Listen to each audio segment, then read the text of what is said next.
Today's guest is Kate Deering, a metabolism expert who's challenging everything we think we know about dieting and women's health. Kate is the author of How to Heal Your Metabolism and has spent years helping people break free from diet habits that actually sabotage their health. She's here to explain why that keto diet might be tanking your thyroid, why skipping breakfast is keeping you stressed, and share her take on hormone replacement therapy. Kate, I'm so excited to have you on the show. I'm hoping you're having a good day so far. So far, so good in San Diego, California. No, never too many bad days here.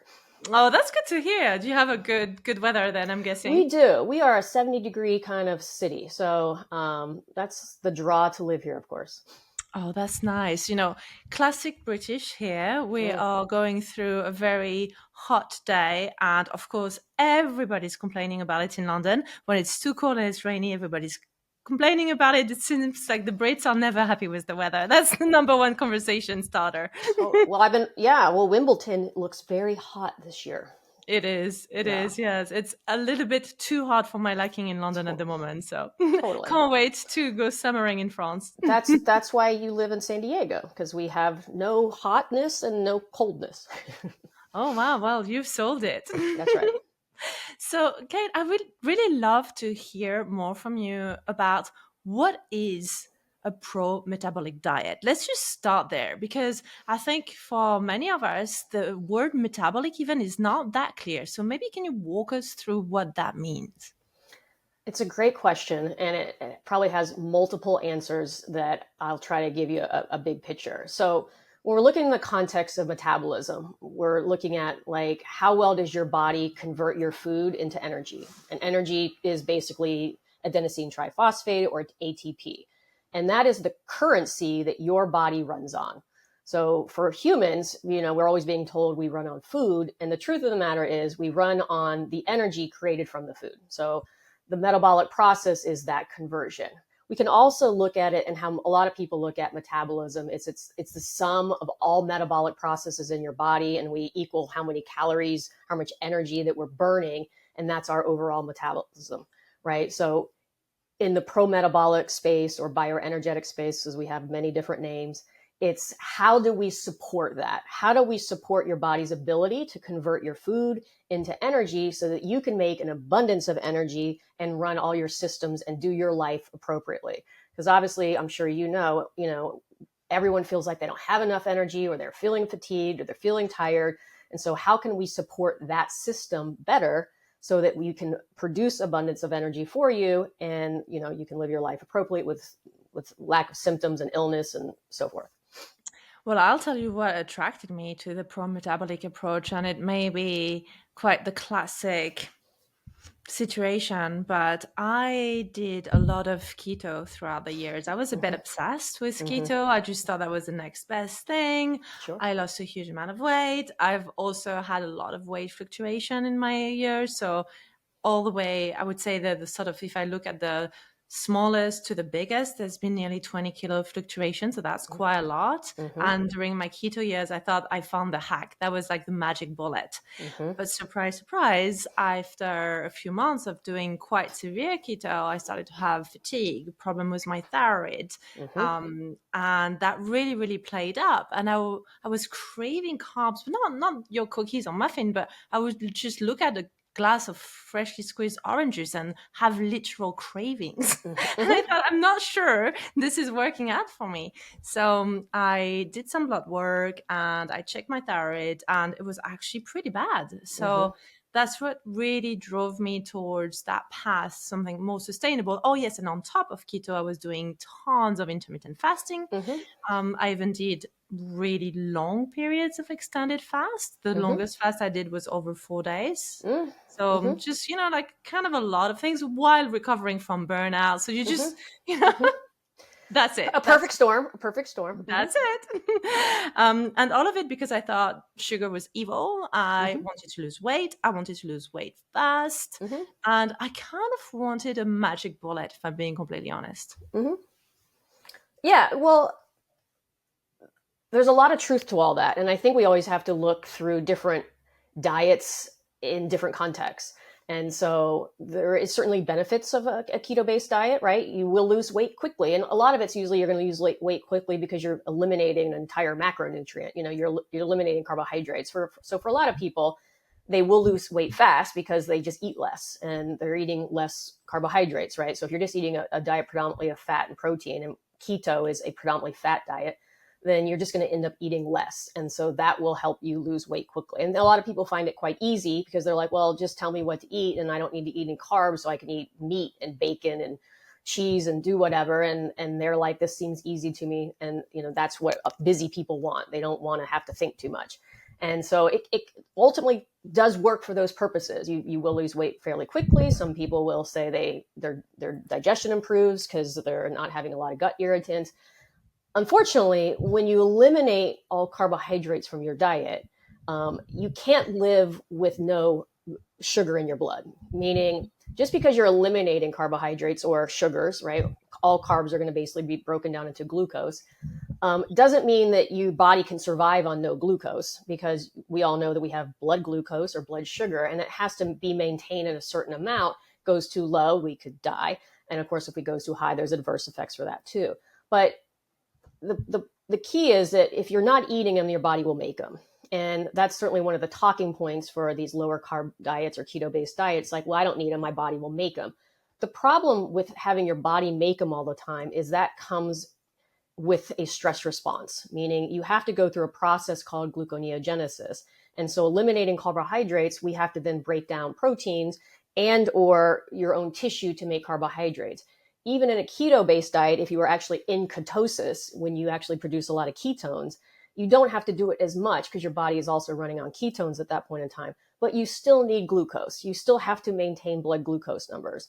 So again, a keto-based diet can be very stressed. And anytime we put your body under stress, the adverse of that is you're going to lower thyroid function because your body is always communicating to itself, right? You have a lot of hormones that are talking to each other. And if we're like, hey, stress is going on over here, we don't have enough carbs or food or whatever, we're going to have to elevate your stress hormones like adrenaline and cortisol. So that's another reason why some people will feel good initially on these type of diets, because stress hormones feel good. Adrenaline feels good, but not in a chronic state. Over time, your body starts to read that as, look, you're staying in stress too long. We don't want to just completely catabolize your whole body. So we're going to lower metabolic functions down. We'll lower thyroid functions down. We'll tell your body to slow down internal systems. So maybe you'll have some GI, your GI will be slower. Maybe you're just going to feel more fatigued. Maybe your sleep will start to go. All those things can happen on a keto-based diet long-term, especially if someone is under stress. And so we start to see probably what you experience. Eventually it made you feel worse.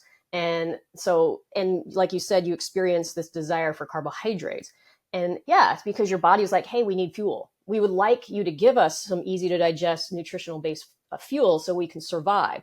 Specifically, your nervous system needs that. Your brain, all of your nerves, that's their primary fuel source. They can use ketones, but they still need some glucose. So the brain will literally tell you, get sugar, get carbs, because we need it for survival. And that's why you'll have these massive cravings eventually.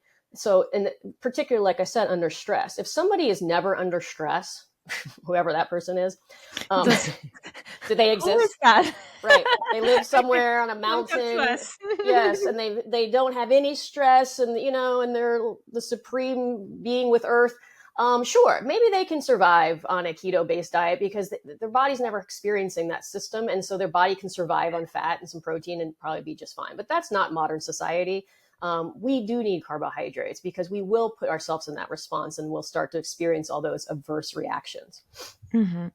And do you think that there is something to be said about maybe it being more damaging for female than for male? Do you think that keto can be better tolerated maybe by men, and that as women, particularly as we navigate hormonal fluctuation and perimenopause, we may be more sensitive to a very low carb intake? Is there a gender specific consideration there?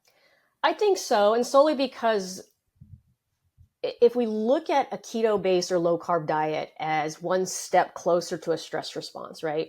And maybe I should just give some context here. A stress response occurs anytime the body needs more energy than it can provide. Meaning, and so your body will go, hey, we'll make some more energy for you. So we'll break down some tissue to provide you with enough fuel to make some energy, right? So the body has that stress response. It's there to protect you. So that if you actually needed to run from a bear and you didn't have any fuel coming in, your body could just, eat itself essentially just to keep you alive. If it didn't have that mechanism, you would just die, right? You'd be like, well, there's no food now, you can't move. You'd be like a car. Once you ran out of fuel, nothing happens. But we don't do that. We have these protective mechanisms that allow us to continue to do stuff even when we don't have fuel available, meaning food. So when we go through that stress response, right, the primary reaction or the primary reason you go through it is to raise blood sugar levels, right? Your cortisol, adrenaline, the reason that they're elevating is your body saying, we need more fuel quick. And your quickest fuel source is always going to be glucose.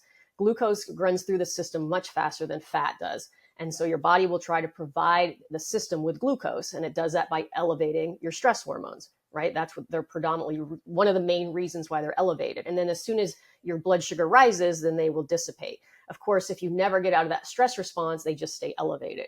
So if those are elevating to raise blood glucose based on stress, we don't want to live in that state. So the only other way to get that to dissipate is actually give ourselves some glucose, give ourselves sugar, because the sugar will dampen the stress response. Because again, right, we need elevated blood sugar to dampen stress response. So we can do it mechanistically by ourselves by elevating from stress, and that negative feedback will lower the stress response. Or we can just give ourselves some carbohydrates that will dampen the stress response, right? So if someone is able to utilize carbs properly, they won't continually live in that stress response. Whereas somebody that's in a very low carb diet that has to constantly make their own, I always say they're one step closer to having a more extreme stress response.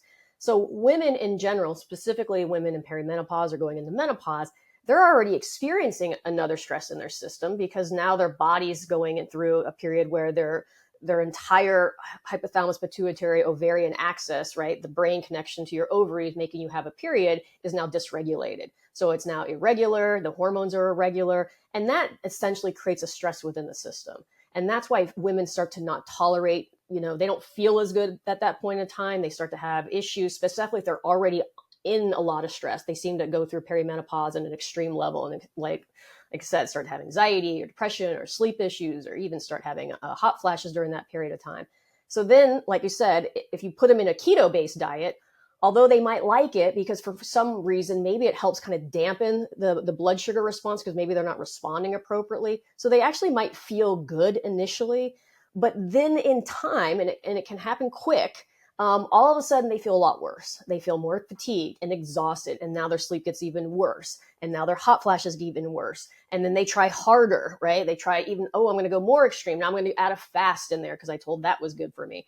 And again, it starts to actually long-term create a worse response within them than if they actually start to let their body manage carbohydrates better, what will kind of dampen that stress response. So again, if somebody can like do a keto-based diet and then remove all stress, yeah, they could probably survive and be okay. And that might be all right for them. But again, quit your job, leave your husband, abandon your children, go live in an ashram, become a monk. But even then, I lived in an ashram and I saw stressed monks. Totally, right? And so there's different levels of that. But I mean, a lot of times when I work with people, I'm like, look, if I could just send you to a deserted island and you could not be around your family or your job or anybody, and people were attending to you and all you could eat was fruit, and we would get you better in 3 months because I've removed all the stressors from your life. But that's actually not like ideal for anybody, right? That's not how. So we have to figure out how to manage it, your stressors, and learn how to mitigate it on some levels with the foods so that we can get you out of that stress response as quick as possible. And so doing keto inherently isn't going to do that. It's only going to exacerbate it long term. Now, here's an observation that I have, and I wonder if you've observed the same, but I think that because we are type A, super driven women, we are drawn to things that are not particularly nuanced. We're quite binary, all in or all out. So keto is actually very attractive, because it's like, okay, that's it. I can train my brain to take it. Like, give me something tough to handle. I've got this. I'm a firefighter, whatever tough rule. So for me and for my clients, I can see a tendency to actually get very drawn to how restrictive it is, because then you have this little playbook to follow. And we're usually quite good at following quite restrictive containers. And you're like, well, that's it. I've got this. It's hard. And I remember at the height of my keto being more stressed out, but riding that wave and becoming even more addicted to that stress, because that gave me that kind of excess cortisol and adrenaline, and that somewhat you think that you have more energy, but really what's happening is you're super stressed. And I didn't sleep particularly well when I was going through my keto diet as well. I think you're spot on, because I do work with a lot of type A's and perfectionists, and they are very much like, they're like tighter, stricter, I can do it. They're like grinding it out. They're like hanging on by a pinky, but they're just in the hang on, I can do this and grind it out. And I get that, because I kind of had that path myself. It was harder, quicker, leaner, doing all those things. And it was just making me worse after a while. And I was just like, okay, either this is just, this all kind of happened to me in my 40s or right before my 40s. And I started to find this approach, and I was like, is this just what it feels like to be 40? Because I feel like I'm doing everything right, and I'm just hitting a wall constantly. And I had to really redefine what I even thought health was, because I was looking through it with this different lens. I was always about health was how fit I was and how lean I was. And, it was all about aesthetics. And, I didn't even pay attention to kind of the symptoms I had at that time, because I was definitely running on adrenaline a lot. And I just kind of pushed through. And that was just my mentality, push, because I'm like, I'm not a wimp. I can totally push through. I was mind over matter. It was all the things. I got willpower. This is how we do this, right? Yet I just started to feel more tired and the harder I pushed at that point in time, the harder it pushed back at me. And so that's when I found this approach, and I'm like, okay, maybe I haven't been doing it right. Maybe this pushing isn't the right way. And what turned me is I started using different metrics. So I started actually monitoring my body temperature and my pulse. And I found out when I started this, my body temperature was about 96 degrees. And it should be about 98.6 or 37 degrees Celsius. So I don't know what 96 is, probably like 36 Celsius or maybe a little bit lower, maybe 35.5. But I was cold. And I also had a very, very low pulse at about 50, 55. I was an endurance athlete. I was worked out hard, and I always thought that was a good thing. But what it told me is I was actually in a kind of suppressed metabolic state. My body was conserving energy. I wasn't producing enough heat. My body was efficient, right? It had learned how to efficiently use fuel. So I wasn't burning an excessive amount of calories. But what it had done was, because I was using so much energy externally to do my job, to work out, to go, my body had said, well, we're going to take what we could give you internally to run your systems and give it to your externals, because you keep doing stuff. And what's going to happen over time is you're progressively not going to feel as well. Your basal metabolic rate will inherently drop. And you'll know that if you have a cold body temperature. And that's what I had. And so I was like, I've literally taught my body to not function well internally, because I keep pushing it so much externally. And so that's when I flip-flopped. And then I'm like, okay, my whole goal now is to improve my body temperature. And because I knew if I did that, then my health would improve and my systems would start. And so I had to literally do the opposite of everything I was doing, which was start to eat more carbohydrates, not work out as much, try to really make sure I was in bed on time, right? Really pay attention to other things like digestion and my cycle and things that I just was blindly not even paying attention to, because I was so focused on aesthetics and my weight and how fit I was. And and that takes a shift for a type A person, because you're so used to pushing it. And now you're being told to not do that and be patient and allow your system to heal, that it's a real mind shift. And it does take a little time. And so, but when you allow that to happen, your entire system will change. And then that's when the magic happens. When you said mind shift and pause, I thought you were going to say mind fuck for a minute, because I kind of was, and then I was shift. I was hoping you would, because it was mind fuck for me. Let's just call it what it is. There you go. Okay, good. I love the pose. I was observing it. I was like, "You're gonna say it, right?" My favorite word. Yeah, of course. Mhm. Well, that's just really tough though, because there is a bit of a societal pressure, particularly for women, that we've been fed this story that carbs bad and carbs going to make you fat. At least I heard this since I was a teenager, and I don't know about you, but I spent most of my life wanting to be skinnier than I am. It was kind of Of a bit course. of a set goal. I don't know how many women go to bed at night thinking, that's it, I'm exactly perfectly where I want to be. I have achieved my ideal weight. Mhm. It's not the classic female thing to say at night on your pillow, right? Probably not, unfortunately. I'm hoping it's getting better because I feel like it's changing a little bit in this space where we're kind of focusing on being strong and fit and also healthy and not just skinny and right. Because I mean, you can be that in your 20s, right? Just because your body kind of naturally allows you to do that and you haven't had time to damage it and stress the crap out of yourself. Right. Age it to me is just the numbers of years on this planet that we can stress the crap out of ourselves. The more stress we put on ourselves, that will contribute to more age. We can live many, many years on this planet if we live in a well-nourished life and not do that to ourselves, and we can be younger per se. But yes, women are incredibly tough on themselves. And specifically, they want to have the job, the career, the family, and they want to also be, a size 2. And that's hard to do. And Size 0, okay, 2. Come on, oh, size so I'm sorry. 0. Right. You're French, right? So it is very, very hard to do that. You can probably do it in your 20s, right? But then when you're getting your 20s, you might be living off of, vodka and cigarettes. And you don't need calories because you're just vodka and cigarettes. That's good. I can do it. And you can for a little bit, right? And then that doesn't work any longer. And if you try to continue these approaches and they don't work, so then that person goes into these tighter dietary approaches where they can be super restrictive because that's the way to health. And that is not. You need fuel, and you don't want to avoid it. You want to support the system. You don't want to restrict from it. Yes, but there is a fine line of how do you do that and not gain weight, and how do you do it and allow your system to maybe it might have to gain a little weight, but allow your system to get used to something like this where it actually feels better and you start to support your internal metabolic rate. So the system starts working better. And then in time, when the body's working better, then you might be able to focus on the actual weight loss.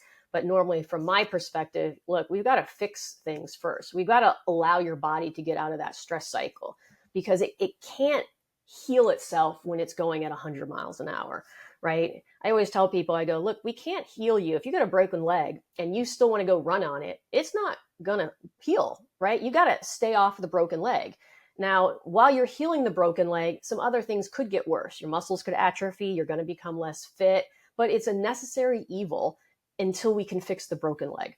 And in some respect, it's kind of when you're actually trying to fix how someone's system is functioning as far as energetically. Look, for your internal systems to get more fuel to run digestion and cycles and sleep and all those things better, we have to take some of the other stressors off of you, right? Maybe we have to cut, we can't work 80 hours a week. Maybe we have to work a little less. Maybe we have to find time for ourselves. Maybe we have to make sure that we get to bed by, 9 or 10 o'clock. We have to put other boundaries on you during that time period so your body can get through and heal better. Now, in time, if you get better, then yes, we can push it a little bit harder. We don't want to take all stress off your life indefinitely, but we want to be able to live the life you want to live and feel good.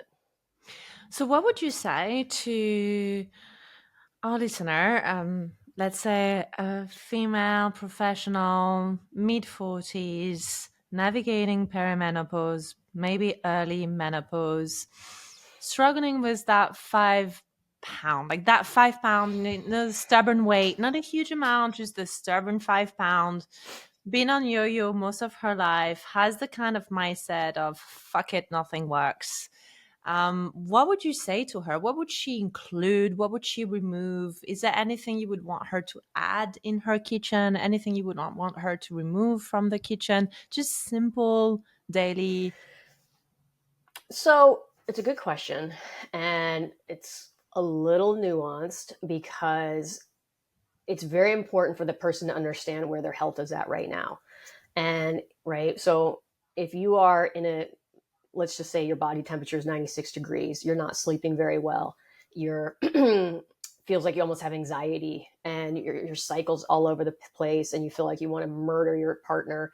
Yeah, we need to address those things first, right? I would say, look, we have to put this 5-pound weight loss thing over here on the side. And we need to not look at it right now, because what we need to do is make your body feel better so that you can feel like you don't want to murder your partner, that we can get you through the night. Because if you're not sleeping and I try to put you in some sort of caloric deficit or make you work harder, and so now we're going to put more stress on your system, because weight loss, putting someone in a caloric deficit is a stress on the body. And if you're already stressed and I put another stressor on you in that state, inherently, maybe I could push that weight off of you if I really grinded it out, but you're going to be miserable and it's not going to be sustainable. And so I've got to fix the foundation first. And so I would then look at that individual. I'm like, okay, one of the most important things that women can do for themselves is, look, eat a breakfast. You need to start off your day and get calories into you, fairly immediately, because that's going to dampen the stress response. If you skip breakfast or don't eat till dinner, then you're suppressing the system all day long. You're running it on stress hormones all day long. And that is not going to help the long-term weight loss long-term, right? Again, I can get anybody to get weight off short-term, but I want it to be sustainable and so you can keep it off. Can I pause here Yeah. just to ask you, because this is such an important point. What would you say then if she answered, but I'm not hungry, Kate. I'm not hungry at all when I wake up? Totally. And that happens a lot. And for women, or anyone for that matter, if their body's under a decent amount of stress, you will wake up with no appetite. So that's a clue for me to go, okay, your no appetite is a sign you're under stress. So the next thing I would do is take your temperature and pulse in the morning. Now, people that are actually under a lot of stress will actually normally have an elevated temperature in the morning. I mean, they might register at 98 or 98.5 or, 36.5 Celsius or 37 Celsius. And they're going, look, my metabolism's running great. I'm warm. Great. Then the next thing I would have you do is eat some food, whether it's just a glass of orange juice or an egg. It doesn't have to be large. And then take your temperature again. And if you are running on stress hormones, your temperature will actually drop after that meal, right? Food should warm you up. Your temperature should increase. But if you're running on stress hormones, that food is going to dampen the stress response. So you'll actually appear cooler after your meal. So that right there would tell us you're in stress. And just again here to pause, because I think this is crucial. I love that you mentioned an orange juice, right? It does not have to be solid food. So if we have somebody listening that has a bit of an aversion for a solid breakfast, is an orange juice enough? Yeah. So if you haven't been eating, right, we certainly are not, we're not going to give you like what I would eat. Like I eat about 600 or 700 calories in the morning. But if you haven't eaten, I'm like, look, we just need to start by getting you something in. Maybe it's 100 or 150 calories. It could be 6 ounces of orange juice and a piece of cheese. It's something, right? We have to start somewhere. And then when we would work on that, because in time, if I can get you more front loaded, meaning I can get you to start eating more food when you're busy, right? If you think about your metabolism on some level is like a fire, and for your fire to burn at a high rate, we got to put wood on it, right? And so if you wake up and I start putting small pieces of wood on it and I keep building that fire higher, then I can put bigger pieces of wood on it and that fire will burn even more. And so, but if I don't put any wood on it all morning, then by the dinner, your metabolism is kind of like not very high. And then for a lot of people, they eat a big meal and then go to bed, and your body isn't able to burn all that off at that point in time, right? So then we end up storing some of those calories, even though we haven't eaten a considerable amount of food through the day. So we want to try to wake things up and give your body some level of food in the morning and dissipate that stress response. We want to get you out of that stress response, because the stress response long-term and chronically is going to serve you. It's just going to create more symptoms long-term. It's putting you in an adaptive response to how your body's producing energy. It's making adrenaline and cortisol your primary hormones that are driving energy production. And we want thyroid to be the driver, right? And so we don't want that suppressed. So the way we flip it is we need to give your body fuel, so that body's on, oh, there's fuel coming in. We don't have to take it from you. We're going to use what you have coming in. We're going to use the minerals, the nutrients, and we're going to start using that, and we can use it to start running your internal systems, to start getting your body into a more relaxed state, to starting getting your digestion work better, to start having your cycle more regulated, or, having your anxiety come down. All of those things is what we need to initially focus on. But it's not right. Like I said, if somebody is in a completely no appetite state, they have to work through that process slowly, right? Because if I told you to go eat a ton, you were going to be like, I feel like I'm going to throw up. This is too much. It's too heavy. It's sitting in my stomach. Because, the other part is their digestion is probably pretty slow. Those people also tend to be fairly constipated. Maybe they're not having a bowel movement every day unless they're taking something to have it happen. That's usually kind of goes together unless they're in a severely exacerbated stress response where they might be having loose stool all the day because adrenaline can drive that. And so, but they're definitely probably having some GI responses. So we just kind of have to see how to address those, because if they're slow, which it very well can happen because your digestive system does not work well in a sympathetic or stress state, it literally tells your system to shut it down. So your digestion works in the rest and digest state. So it works better in that parasympathetic state. But if you're already stressed, then usually, like I said, we see somebody that has very sluggish bowel. It doesn't work they're usually trying to shove a ton of water or fiber or laxatives or something in there to make it happen. But that just tells me their bowel's under-energized. And the way you have a proper bowel movement is to energize the system, get you more in a parasympathetic state, make sure you have enough fuel so that the bowel works properly. Mm-hmm. Mm-hmm. And you would say the same thing even if that person was looking to lose weight? Because one thing that I went through, and I had to really shift my mindset, I became a bit calories phobic, right? When you spend so many years trying to lose weight and somebody tells you to eat breakfast, my first reaction was, well, fuck no, that's another 400 calories that I'm desperately trying not to add up. And then I have to record it on my fitness pal. And it's like, no. I have a bank. I have the bank of calories and I need to keep my account very low. Thank you very much. So don't come at me with 400, 500, 600 calories at breakfast, because I'm saving those for my dinner, right? So that's my first reaction. And I had this mindset for years. Yeah, and I think a lot of they start to, they've dieted down and they're like, hey, if I eat over 1,400 calories, I'm going to gain weight. I know that because especially if someone has been obsessing about calorie counting. And again, as you can tell, I never have, right? I got that from you. Yeah, I feel like that was your vibe. And so I can understand that. And again, we have to come back to, look, if we have all these symptoms, then you've taught your body to literally survive off less calories. And we've got to reteach it to use more is what we want to do, right? You've literally taught your body, like, I'm only going to give you 14, and your body's always trying to find that homeostatic part. So if you give it a lot less, it will figure out how to function on that. It won't function well, but it will try to do it, right? And most people are like, well, look, I have tons of extra fat on me or whatever. Can't it just use that? In some levels, it will use that, right? If you completely eat 1,000 calories, the body will continually catabolizing itself and just eat your fat and so forth. Now, you'll start losing, even people that go, if they go into these bariatric surgeries or extreme dieting, or even people that are on these GLP-1s now that go into severely caloric restriction, they are having a lot of adverse responses. Their hair falls out, they can't sleep, right? GI function stops, their periods stop. They're having what you would call as a normal response to eating too little calories. Their body's actually catabolizing, breaking down their muscles. So they're losing muscle at a very high rate. So you can't just totally rely on your body weight, because again, even if you have a lot of excess weight, you still have to have carbohydrates. Your fat can't turn into carbohydrates. Only muscle and connective tissue, those things can. So fat can't provide you with that kind of need that your body needs.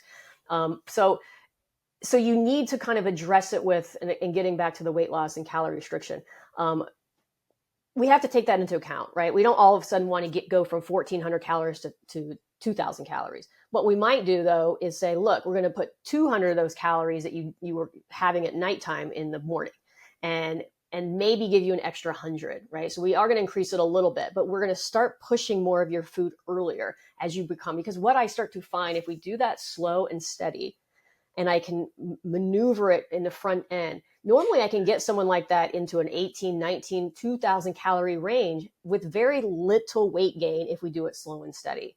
And so because then we start to teach the body. No body, like a female that's very active and going, if you can't survive on 1,500 calories. Those women need to be on 2,000, 2,500, but they've dieted and just stressed the crap out of their body so much that their body has learned to adapt to that. And they've been doing it for decades, and they've been going up and down and up and down.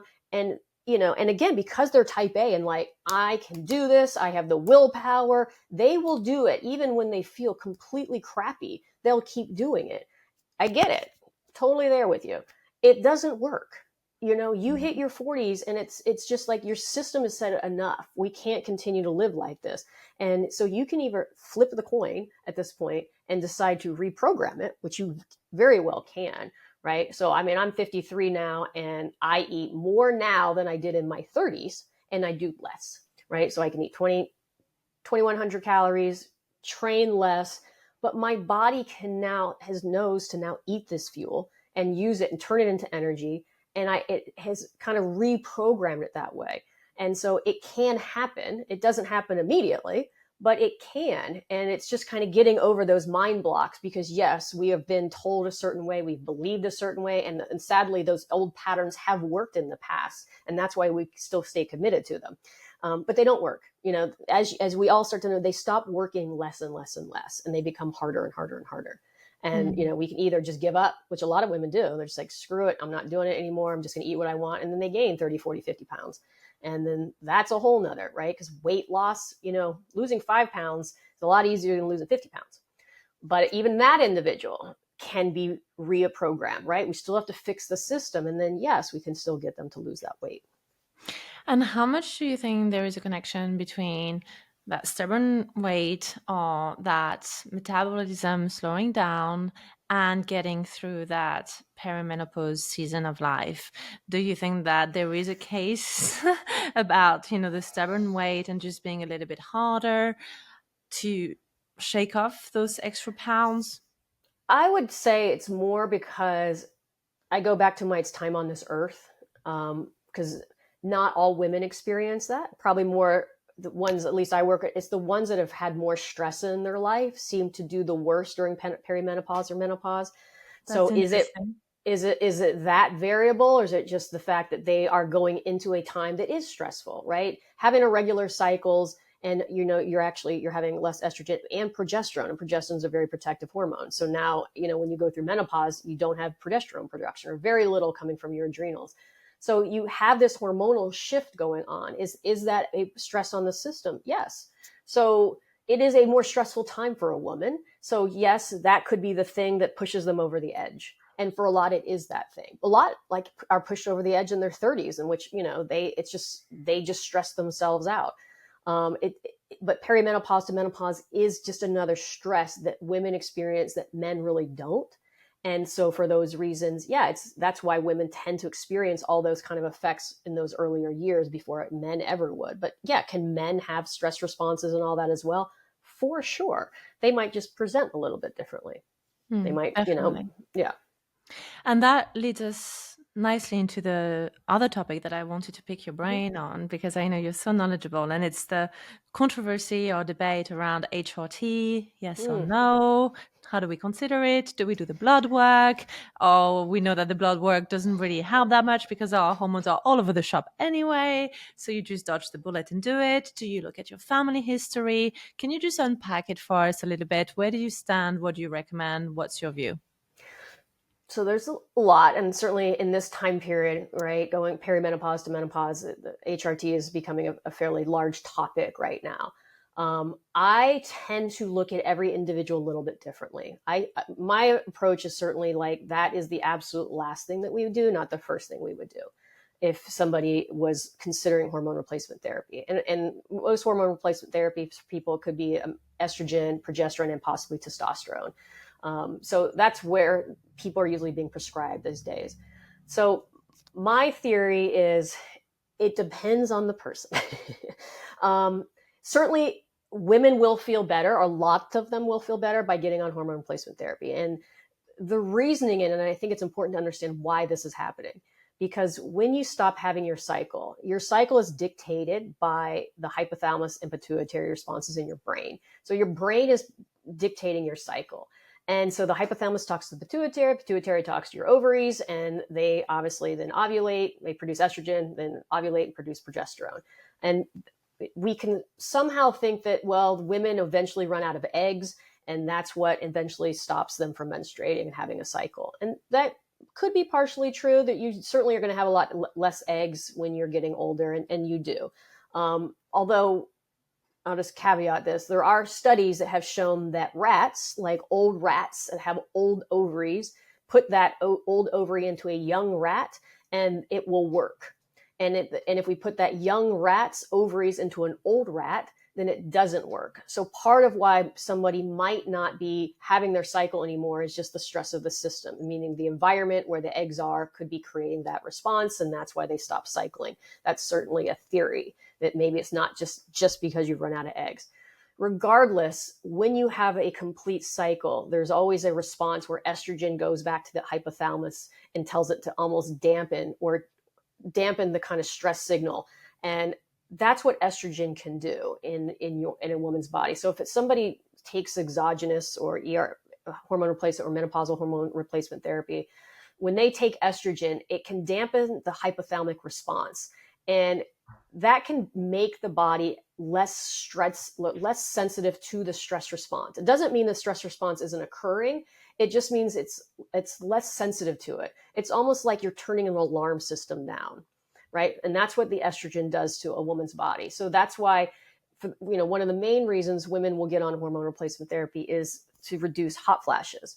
And hot flashes can be very irritating to a woman's life, specifically if she's having them during the night and she can't sleep right and her body just feels really irregular and she has a little anxiety.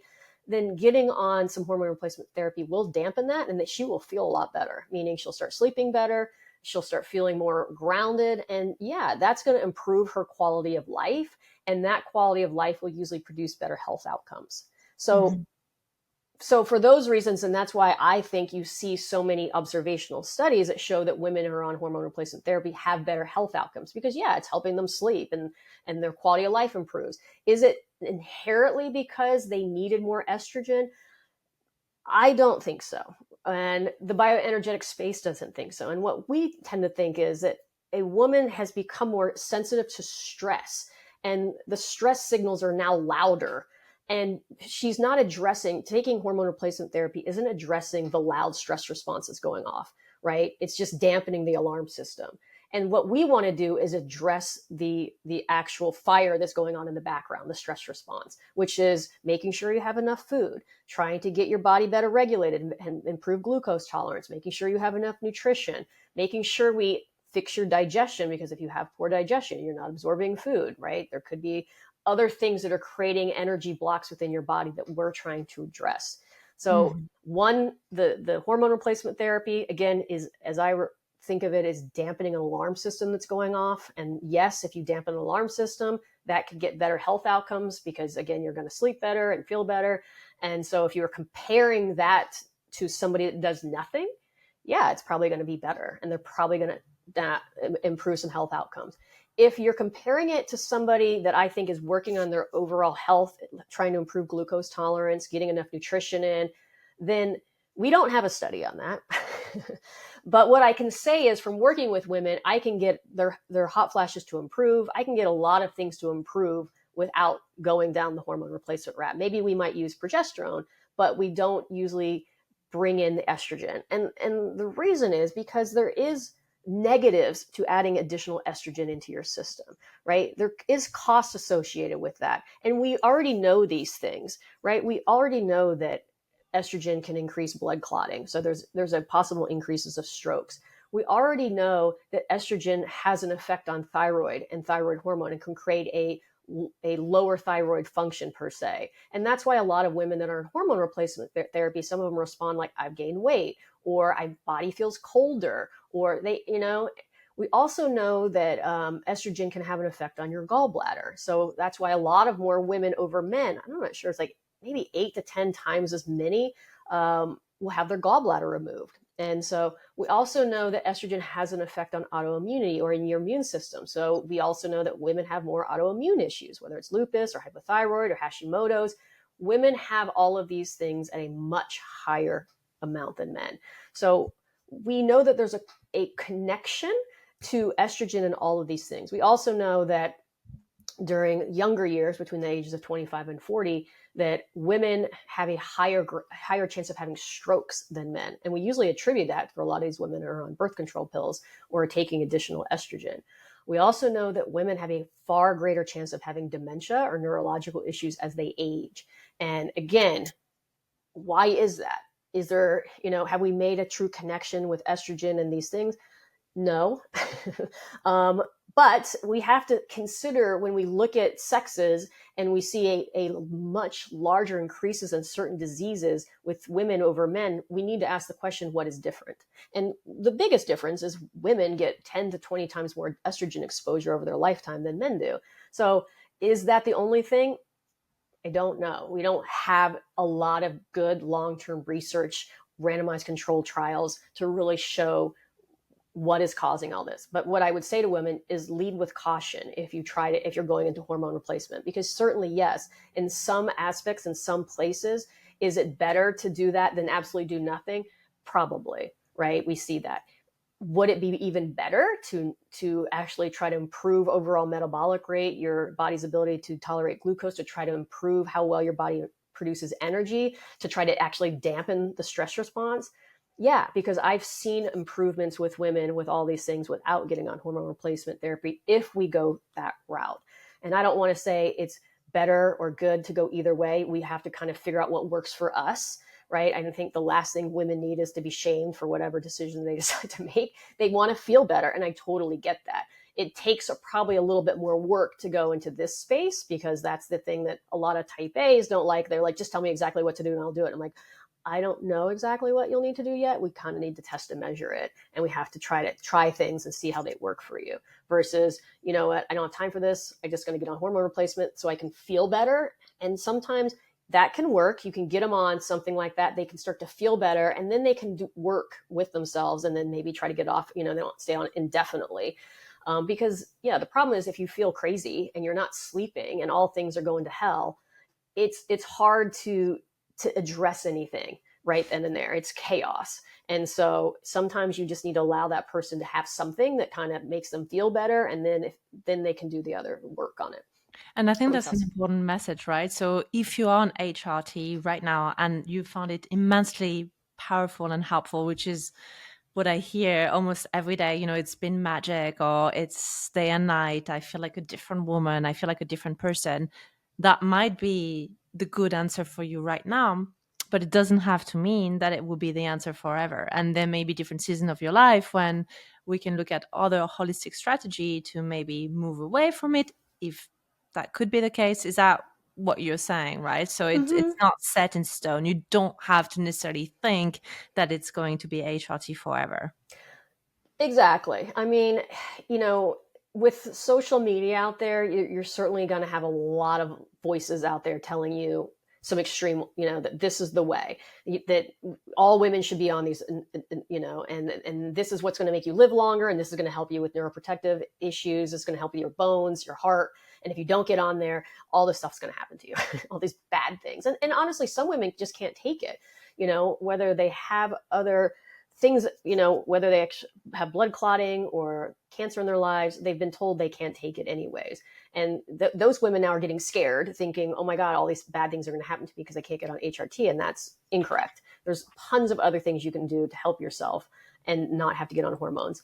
But for some women, that might be the answer. But what I would say to you is, really look into the possible negatives, because there are some that these hormones can do, specifically estrogen, right? And it's changed, right? The way we during the Women's Health Initiative, when they, found out that being on an estrogen and a progestin increased breast cancer risks. And of course, people have dissected that study since then. And it still did prove what they said it proved, but it's not applicable to a lot of the women that are taking hormone replacement therapy today. And certainly then they were taking oral estrogens, and now most women are on the patch, and now they're actually taking real progesterone, which on the Women's Health Initiative, they took a progestin. So it is different. And so, but what we don't know is we don't have a lot of studies on doing what they're doing. We think it's better, right? We think having a patch over oral is better. It should be better for the liver. We think having natural progesterone over a progestin is better, and you'd think so. But we still don't have the long-term data on that, right? So we don't know. But we do know that women are feeling better, and we do need to take that into consideration. But I still think that, look, there are still some negatives for being on adding additional estrogen into your life, because when you go through menopause, it doesn't mean you are producing no estrogen.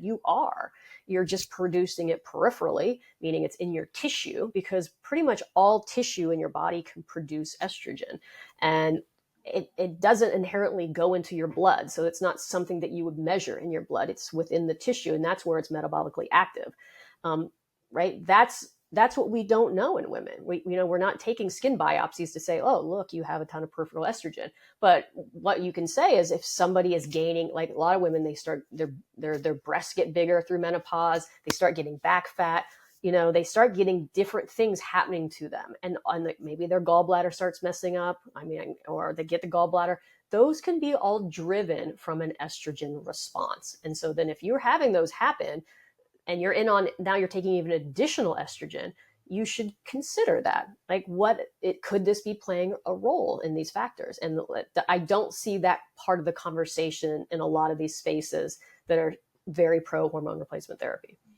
Yeah, I think it's just refreshing to have a more nuanced approach, because I think a lot of what we hear is it's absolutely horrible, stay off it, or you'll have cancer, or it's the only solution and you have to have it. And if you can't have it, well, tough luck, you may die, right? So I think those two are so binary. And I've had clients in both camps, some that were told they couldn't have it and they were really, really distraught by that, and others that swore by it but felt that that would be a bit of a life sentence. So I think it's nice to just bring a little bit of a nuanced approach to say, look, if it's working for you, fantastic. Just know that you don't have to have it forever. And if you can't have it, there are other tools out there to navigate this holistically.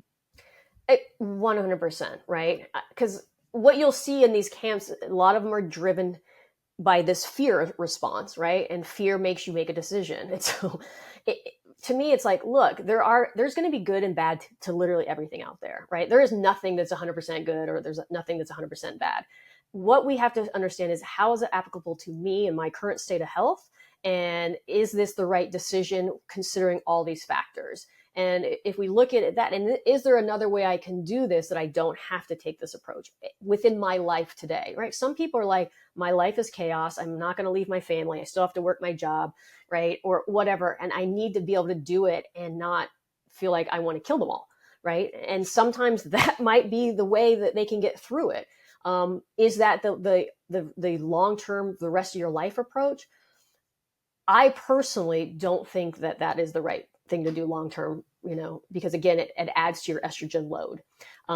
But at least it calms everything down to maybe you can take time to look at some other things. And that's what we want to do. That's what we want to do, take that opportunity to do. But what I do see is a lot of women get on it. They feel better. They just continue to live their crazy lives. They don't change anything else. And then all of a sudden it doesn't work as well. So then they get on more. They're like, oh, I need more of it. So then they get on more. And then, then they might start to feel other things, because again, it's also linked to things like arthritis. And so we can start to see other symptoms long-term that they might not even connect, that are due to these things. And once they kind of have the knowledge of the full picture of everything, because I don't think anybody gives you the whole full picture, then we can then make better decisions for ourselves.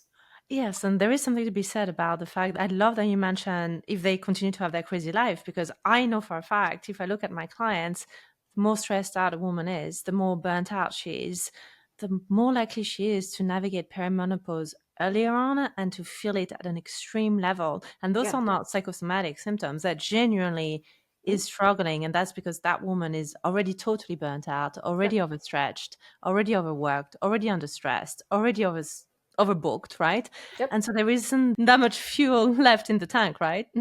Yeah. I mean, there are some people that just, they need a lifeline. And you have to let them have the lifeline sometimes to get out. But at the same time, if I give you a lifeline and you still do everything that's going to throw you back down the well, that lifeline's not going to work as well over the time. We still have to fix the life. We still need to make sure that you don't fall down again. And some people choose to, like I said, that's the one problem with things that actually work pretty easily, is sometimes it doesn't allow people to make the changes in their life that they actually need to change. And so in time, something else will eventually show up, right? Hormone replacement therapy is not the answer to all the stress in your life. It might kind of dampen the alarm, but it's not fixing the stressed response that your body's response is having. It just isn't. And so that only comes from making sure you have the things in your life: food, fuel, nutrition, good thyroid function, oxygenation, that the system will run effectively. And if you don't, in time, that the system will come off the rails again, right? And so that time they might choose to change things in their life, because that can certainly help. But we can't, when your body is hitting the wall, you can't just, get a little bit something and keep slamming into the wall again. There's time to make an adjustment. And so, and again, if we spend the time to fix you, then you can run at that pace, or at somewhat of a pace, for a much longer period of time. If we don't give you the chance to fix, you're going to completely go through burnout. And that really brings us to the subtext of the title of your book, which is really Stop Blaming Aging for Your Slowing Metabolism, which I think has a lot of weight here, because what we're saying is this is not just an aging issue, right? Your metabolism might be at the core of what you need to look into. And I think that's particularly relevant for perimenopause and menopause. 100%. I mean, your metabolism is the core of how your system runs. If you look at it, how healthy you are is going to be equivalent to how well you produce energy, because energy runs everything in your body. It's all the cells produce energy, and that energy maintains their function and it maintains their structure.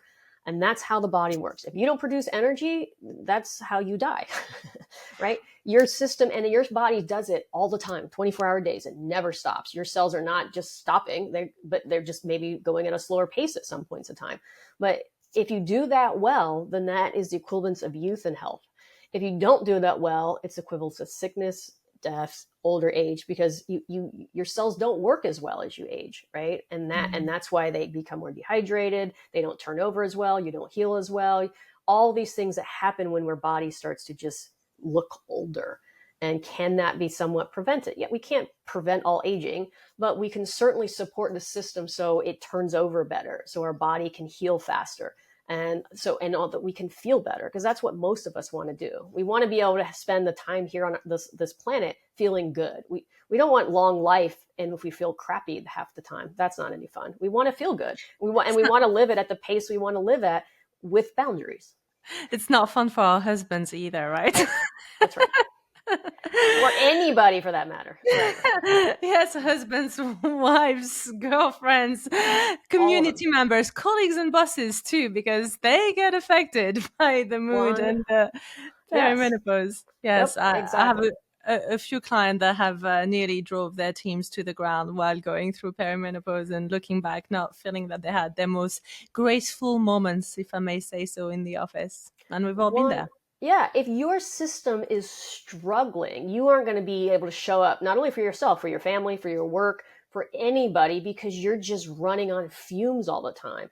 And you're just, and that is not a way you can possibly survive, right? And it's going to present in all levels. And so for you to be able to be supportive of your family, the colleagues, and everyone, we've got to support your system first. It comes back to that. And sometimes we have to really take a big, hard look at our lives and go, what does that look like?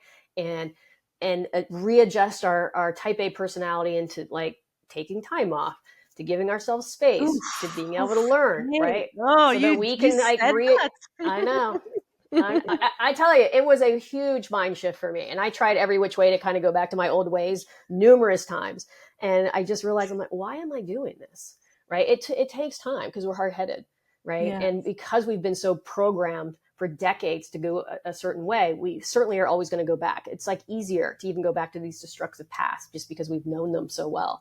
It's hard to make a complete change. That takes more energy. It takes more reevaluation. It takes an openness. It takes a trust. And that can be quite scary for somebody that's a control freak and a type A, right? And you have to let that go. But that's exactly what that individual needs. Thank you, Kate. I so appreciate your insights today. And I would love to personally recommend your book, How to Heal Your Metabolism. So that's just an awesome read. I really appreciate all your work. It's helped me a lot. So I'm so grateful for your time today. Is there any other resource other than this book that you would like to direct our listener to today? So glad you asked. I actually am about to finish a second book that doesn't have a title yet, but it will actually go into more details. It does talk about estrogen, and it talks about all the things that can like inhibit energy production and what energy production actually looks like in a little bit more detail. So that hopefully might be out by the end of the year. And of course, they can go to my website, which is katedeering.com, or my Instagram or Facebook, which is Kate Deering Fitness. And I have lots of free information on all those things. And they can reach me in any one of those spaces, either through DM or through my email that's on my website. Wonderful. I'll add all of this to the show notes. Thank you Awesome. so much, Kate. You're welcome. Enjoy the sunshine. Thank you. I Thanks for having me. appreciate it.